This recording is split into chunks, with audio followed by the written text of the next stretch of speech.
Terima kasih kepada anda semua yang terus bersama dengan Selamat Pagi Malaysia. Terima kasih juga rakan saya di Melaka FM, DJ Asrul dan juga DJ Yat Melati. Baiklah, sekarang kita akan bercakap mengenai banci 2020. Semalam penemuan utama banci 2020 telah pun diumumkan oleh Yang Amat Berhormat Perdana Menteri Datuk Seri Ismail Sabri bin Yaakob. Dan antara yang menarik adalah 32.4 juta adalah jumlah penduduk di Malaysia dan majoritinya adalah lelaki. Dan juga yang menarik macam saya cakap tadi adalah negara kita sedang menuju ke status negara tua, yang mana 6.8% masyarakat Malaysia berumur 65 tahun dan juga di peringkat antarabangsa capaian 7% itu dikatakan sebagai negara tua.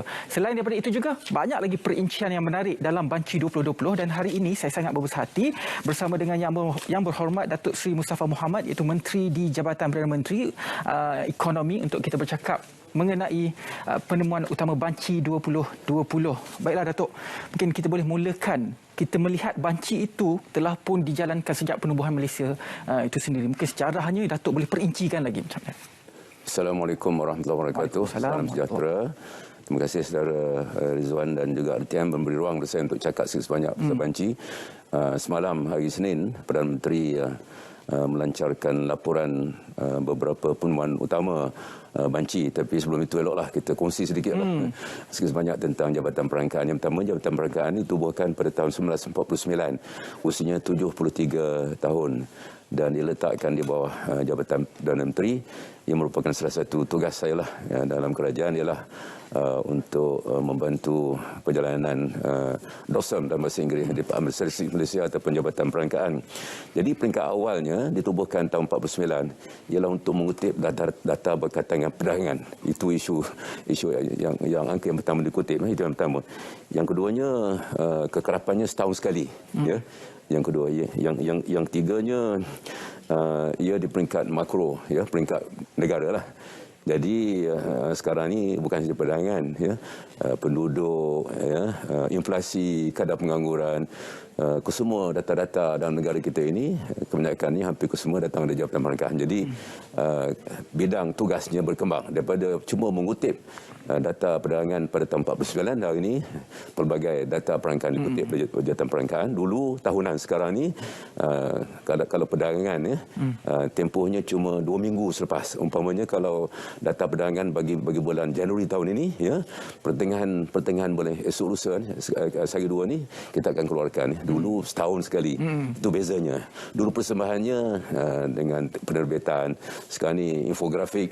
Jadi antara perbezaan yang kita dapati hari inilah. Jadi banci pertama tahun 70, ya.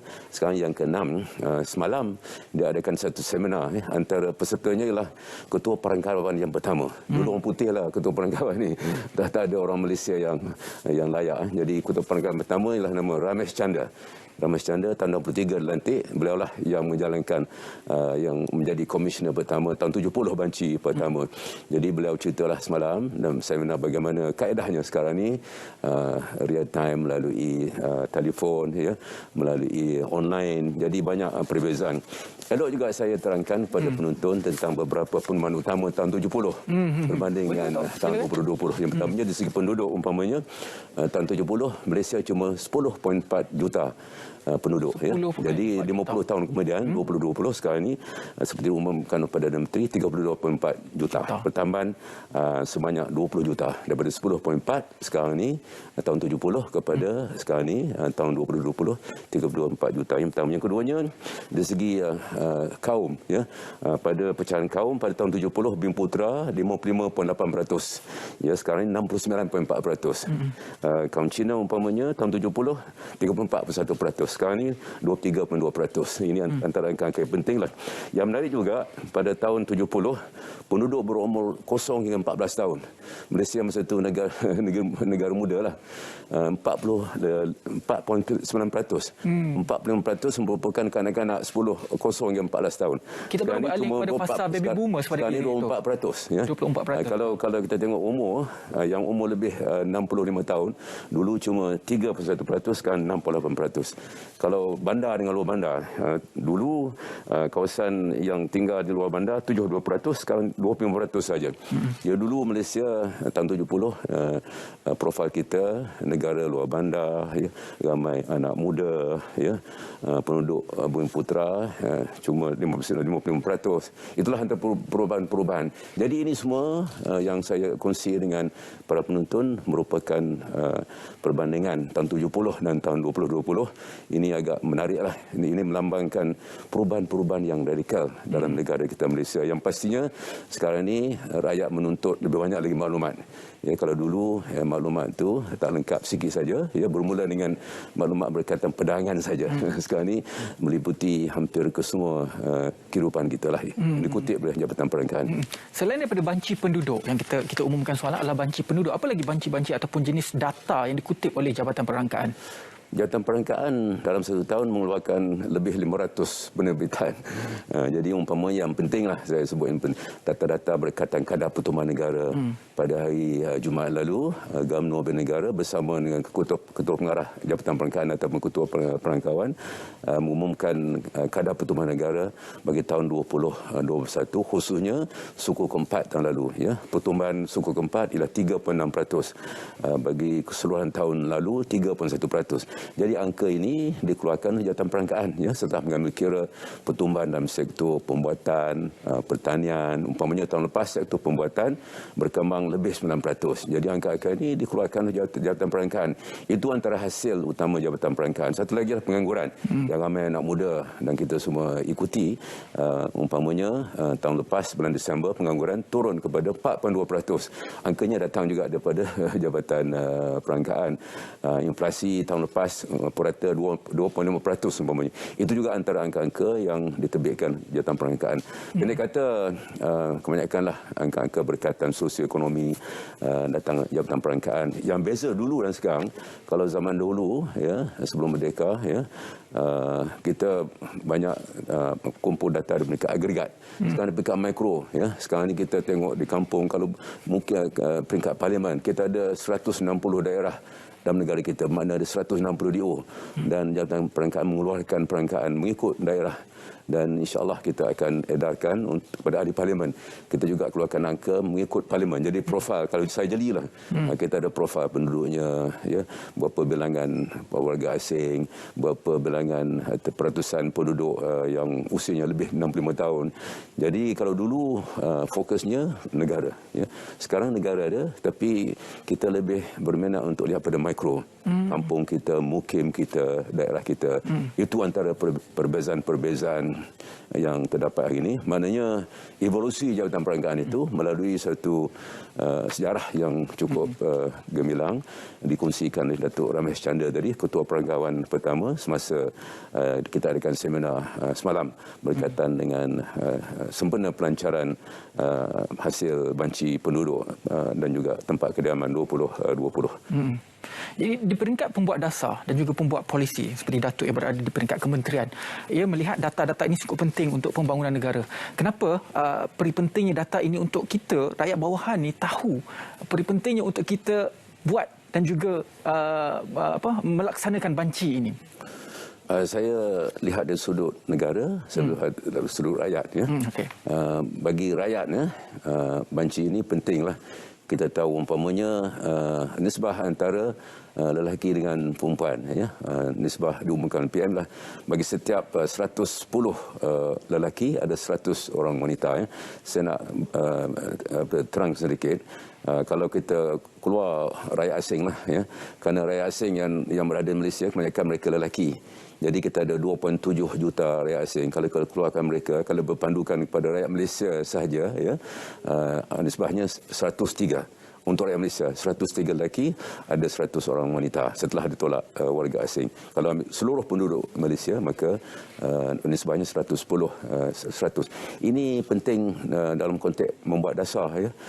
Maknanya ketidakseimbangan lelaki wanita, ada kesan-kesan sosial umpamanya, ya, dari segi pendidikan, dari segi sekolah, dari segi universiti. Tetapi kalau kita tengok dari sudut lagi, walaupun ramai lelaki pada wanita, kalau kita pergi IPT, ya, institut pengajian tinggi ini, ya, setengah-setengah universiti itu 75% wanita, 25% perempuan, ya. Mungkin nisbah keseluruhannya ialah 60-40 wanita di institusi pengajian tinggi, 40 lelaki. Jadi ini satu perkara yang sebagai negara kita harus ambil kira dan buat dasar. Saya bagi contoh kecil lah. Maknanya dari segi nisbah lelaki dengan perempuan 110 atau 103 kalau kita tolak warga asing, lebih ramai lelaki. Tapi apabila kita bagikan institusi pengajian tinggi lebih ramai wanita. Jadi harus kita buat kajian lah oleh pihak universiti. Jadi itu kepentingan. Umpamanya di segi satu penemuan kita yang saya nak kongsi, ya, dalam banci ini, ya, kita ada lebih 9 juta tempat kediaman, ya. Hampir 20% tempat kediaman kosong. Ini ada implikasi dasar. Kosong tu mungkin kerana tak dapat dijual, kosong mungkin kerana perpindahan, kosong mungkin ada setengah orang ada 2 rumah umpamanya. Ini ada implikasi dasar. Tahun 2010 tempat kediaman ini 15% yang kosong. Sekarang sudah meningkat 20%. Jadi implikasi besar kepada pembuat dasar, ya. Kalau itu di peringkat negara, ya, contoh kecil lah. Kalau peringkat individu pula, ya. Jadi kalau kita sebagai individu, kalau kita seorang pelabur umpamanya, kita nak tengok pertabaran penduduk, kalau kita nak cari lokasi tempat perniagaan umpamanya, kita nak buat satu hypermarket ataupun supermarket, maka dapatan daripada banci ini penting untuk kita menentukan lokasi, ya. Kalau saya seorang pelabur, begitu ialah pelabur asing ke pelabur dalam negeri, saya juga nak tahu trend di segi pekerjaan umpamanya, ya. Jadi implikasinya penemuan banci ini amat penting sekali. Satu peringkat untuk pengumpulan dasar rancangan Malaysia ke-12 yang saya bertanggungjawab, ya, untuk mengubahnya, ya. Dibentang kepada Parlimen oleh Yang Amat Perdana Menteri. Kita bercakap di situ tentang banyak angka-angka mengenai gaji purata rakyat Malaysia. Satu lagi umpamanya kita ada konsep B40, ya, M40 dan T20. Jadi T20 ini merupakan pendapatan tertinggi, ya. Jadi B40 ini adalah RM4,850 pendapatan isi rumah, ya, bulanan. Itu definisi kita. Jadi ini penting untuk pengumpulan dasar. Ini dikeluarkan oleh Jabatan Perangkaan, ya. Kalau M40 itu pendapatan, ya, antara 10,970 atau 11,000 lah, dan 4,850. Bermakna pendapatan melebihi 11,000 itu satu keluarga dianggap sebagai yang berada dalam kumpulan pendapatan tertinggi T20. Jadi klasifikasi ini semuanya daripada Jabatan Perangkaan. Jadi ini ada implikasi dasar. Umpamanya kita nak bantu B40, ya. Katakan subsidi bersasar minyak masak lah, ya. Maka mengikut definisi kita Jabatan Perangkaan, B40 ialah pendapatan keluarga bulanan 4,850. Jadi sesiapa yang pendapatan keluarganya kurang daripada 4,850 sebulan, kita anggap sebagai 40 layak untuk menerima beberapa jenis bantuan, ya. Ini penting dalam konteks perumahan mampu milik. Jadi itulah betapa pentingnya angka-angka yang dikeluarkan Jabatan Perangkaan, ya. Tadi saya sebut tentang tempat kediaman. Kita ada lebih 9 juta tempat kediaman, ya, yang dihitung oleh Jabatan Perangkaan berdasarkan banci 2020, ya. Jadi ini satu perkara penting dan kita ucap terima kasih rakyat Malaysia kerana membantu memberi kerjasama kepada kerajaan. Dah selesai dah. Satu lagi saya nak cerita, ya, banci ini proses lama. Dulu 4 minggu saja zaman dahulu. Ya, kita pergi, kita bawa kertas, tampal satu kad. Masih ada lagi di pintu setengah rumah ni. Tapi sekarang ni telefon, ya, online. Ada 108 soalan. Ya, kalau nak jawab semua mungkin memerlukan 2 jam. Kalau yang fasih tu mungkin 1 jam, ya. Tak kurang 2 jam. Jadi detail, ya. Jadi terima kasih kepada rakyat Malaysia memberi kerjasama 482 hari. Dia ambil. Dulu cuma 4 minggu, ya, selesai. Kita kutip angka, lepas tu kita ada masa sikit 3 bulan 6 bulan tu buat analisis, ya. Jadilah COVID ni, banci COVID. Musim COVID ni bukan beri kesan pada PKS, PMKS pekerjaan kita, ya, tapi juga banci ini juga beri COVID juga beri kesan kepada banci. 482 hari yang terlibat banci ini, kira-kira 50,000 orang terlibat untuk mengutip maklumat. Jadi satu usaha yang penting, belanja pembesar lebih 400 juta ringgit ya sejak tahun 2017. Walaupun banci tahun 2020, persiapannya mula tahun 2017 lagi. Jadi segi hardwarenya, komputernya, ya sistemnya, ya latihannya. Jadi proses yang panjang. Semalam ya diumumkan angka-angka dapatan daripada banci. Ya satu hari ya kita umumkan satu hari pagi dan petang ada seminar. Tapi proses untuk mendapat data bermula tahun 2017 lagi. Ini mungkin rakyat Malaysia tak tahu. Jadi saya nak kongsilah betapa terpincinya ya kaedah kita kumpulkan maklumat, kerana ketepatan data ni penting. Kita nak buat dasar ni kena perlu data. Kalau kita ahli parlimen, ahli Dewan Negeri nak berdebat dalam parlimen Dewan Negeri, kita perlukan data mengenai penduduk, mengenai inflasi, pengangguran. Jadi kita kata keputusan yang berasaskan kepada data, data driven policy making ya. Ini penting, bukan berdasarkan anggaran ataupun tomahan ya, fakta. Ini yang dikeluarkan Jabatan Perniagaan, fakta. Bilangan penduduk ya, pecahan antara bumi putera bukan bumi putera, dari segi anutan agama ya, kelahiran, ini semua fakta-fakta yang tak boleh dipertikaikan. Ya. Dan penemuan yang menarik saya kira semalam ini adalah berkaitan dengan beberapa tahun ini kita bercakap mengenai negara kita akan beralih kepada fasa negara tua, iaitu dijangkakan pada tahun 2030. Dan semalam telah pun ditunjukkan iaitu peningkatan sebanyak sehingga 6.8%, iaitu masyarakat yang berumur 65 tahun ke atas. Kalau kita ikutkan di peringkat antarabangsa, 7% diklasifikasikan sebagai negara tua. Jadi bagaimana dalam aspek persediaan kita untuk menghadapi negara tua dari segi polisi, dari segi pembuat dasarnya, bagaimana? Dan tempoh 50 tahun ini, banci pertama tahun 70. Tahun 70, peratusan rakyat Malaysia yang umurnya melebihi 65 tahun ialah 3.1%. Jadi sekarang ini, tahun 2020, 68%. Jadi bilangan dan juga peratusan semakin meningkat. Dan terjangka tahun 2030 akan melebihi 10%. Dan ini menjadikan Malaysia sebuah negara yang menua. Ini sebenarnya fenomenon di seluruh dunia. Ini menggambarkan yang pertama ialah kemakmuran negara kita lah. Apabila pendapatan bertambah, makanan kita lebih baik, maka jangka hayat kita bertambah. Itu yang pertama ya. Mana kita hidup lebih panjang. Yang kedua, ia membuktikan bahawa sistem penjagaan kesihatan di Malaysia ni adalah baik. Sebenarnya sistem penjagaan kesihatan Malaysia ni adalah antara terbaik dalam dunia. Ya, walaupun kita dengar di luar sana macam-macam komplain, kalau kita banding sistem negara kita negara lain ni terbaik. Bilangan doktornya, ya, kampung-kampungnya, kampung kecil ada doktor, ada doktor gigi ada juga ya, ada farmasi yang tak pernah berlaku 50 tahun dahulu. Jadi ini telah memberi kesan kepada tahap kesihatan rakyat Malaysia, ya, kemakmuran, ya, pendapatan meningkat, amalan kehidupan yang lebih baik dan juga penjagaan kesihatan telah menunjukkan usia kita. Dalam pada itu negara perlu bersiap sedia dengan masa depan di mana semakin ramai orang tua ni ya. Jadi kita mahu supaya orang tua menikmati kehidupan yang berkualiti.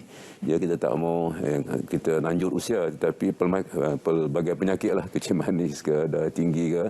Jadi langkah-langkah preventif harus dilakukan. Jadi yang penting ialah kita perlu terus mantapkan lagi tahap kesihatan, penjagaan kesihatan kita supaya rakyat Malaysia yang semakin menua ini dapat menikmati kualiti hidup yang baik. Walaupun usia 80, 90 tahun, saya sebut tadi bekas Ketua Pengarah Jabatan Perniagaan rakyat Malaysia yang pertama, Datuk Ramesh Chandra, usianya sudah hampir 100 tahun, hidup lagi, tinggal di Washington, seorang pakar dunia. Dia pernah bertugas setelah habis tugas di Malaysia sebagai Ketua Perangkawan, bertugas dengan Bank Dunia, dianggap sebagai salah seorang pakar dunia dalam bidang perangkaan. Itu. Dan sekarang ni beliau masih aktif, masih boleh menyertai lagi online seminar semalam ya. Jadi walaupun umur sudah hampir 100 tahun, masih lagi cegah. Itulah yang maknanya dasar-dasar negara, khususnya dalam bidang pendidikan, dalam bidang kesihatan, dalam bidang kebajikan, hendak disesuaikan dengan peratusan rakyat Malaysia yang bertambah, ya, yang berumur 65 tahun ke atas. Dan juga penemuan banci ini menarik kerana 32.4 juta menunjukkan kadar pertumbuhan penduduk tahunan adalah 1.7%. Kalau kita ikutkan di peringkat dunia, salah satu indikator untuk menghasilkan sebuah negara maju adalah bilangan penduduk dan juga pendapatan per kapita. Kita tengok kuasa-kuasa besar India, Amerika Syarikat, malah negara jiran seperti Indonesia mempunyai penduduk yang begitu ramai untuk menghasilkan pengeluaran ekonomi yang begitu besar. Kalau kita ikutkan 32.4 22.4 juta. Itu bilangan yang cukup kecil untuk kita bandingkan negara-negara yang berkuasa besar dalam aspek ekonomi. Macam mana kita nak kejar dari segi ekonomi dan juga pembangunan negara dari aspek itu? Ekonomi ini, saiz ekonomi bergantung pada dua lah. Satu ialah bilangan penduduk, ya. Yang kedua ialah pendapatan per rata penduduk. Jadi dua penentu, ya. Negara terbesar di dunia adalah negara China. Ada 1.4 bilion yang negara terbesar. Yang kedua ialah negara India, 1.2 bilion, ya. Yang tiga negara Amerika Syarikat, kira-kira 350 juta, ya. Indonesia yang keempat, kira-kira 250-260 juta. Jadi 32.4 juta negara kecil lah, bukan terkecil tapi pertengahan. Jadi bila negara macam seperti China 1.4 bilion ini, bilangan rakyatnya ramai, maka sudah pasti pasarannya besar. Betul. Maknanya China tak perlu bergantung sangat pada luar. Pasaran dalam negara sudah mencukupi. Kalau saya seorang usahawan mengeluarkan satu barangan, pasaran dalam China itu mencukupi, ya. Hampir mencukupi lah, perlu juga kita berdagang luar negara, ya. Satu lagi ialah bergantung kepada pendapatan purata. Jadi setengah-setengah negara kecil, umpamanya Norway, Sweden, macam Norway negaranya cuma 5 juta. Tapi pendapatan mereka tinggi, maka saiz ekonomi besar, ya. Saiz ekonomi besar, ya. Jadi Malaysia ni pertengahan lah. Cabaran pada kita ialah untuk, ya, penduduk itu penting, ya. Tapi pertumbuhan cuma 1.7% purata setiap tahun dalam tempoh 10 tahun yang lalu. 10 tahun sebelum itu 2.1%, tinggi, jadi semakin menurun. Jadi mana penduduk kita ni tak naik banyak sangat seperti dahulu lah, walaupun satu masa kita nak tambah penduduk sampai 70 juta. Negara Jepun namanya, ya, penduduk sudah berkurangan, sekarang sekitar 125 juta. Setiap tahun dia berkurangan di 300-400 ribu. Ini sudah berlaku di beberapa buah negara. Bila tahap kesuburan itu semakin berkurangan, maka dari segi strategi negaranya kita kena membina rakyat, penduduk yang berkualiti, pendapatan berkualiti, ya. Ini penting lah. Jadi ia bukan bergantung semata-mata pada saiz. Nampaknya kita tak mustahil lah kita nak sampai 100 juta penduduk kita ni, dengan keadaan semasa ni lambat lagi lah, ya. Lambat lagi. Ketika kita pernah target 70 juta tu. Pernah kita target. Jadi tak sampai. Ya, nampak betul kalau 1.7% setahun, dan kadar itu mungkin akan menurun, ya. Beberapa negara macam Singapura kadar penduduknya lebih rendah. Beberapa negara ada strategi untuk mengambil imigran, orang luar negara, ya, seperti Amerika Syarikat. Ada strategi untuk macam Australia umpamanya, ada dasar imigrasinya untuk menarik pekerja dari luar negara untuk datang bekerja dan menjadi warga negara. Kita tak sampai ke tahap itu, ya.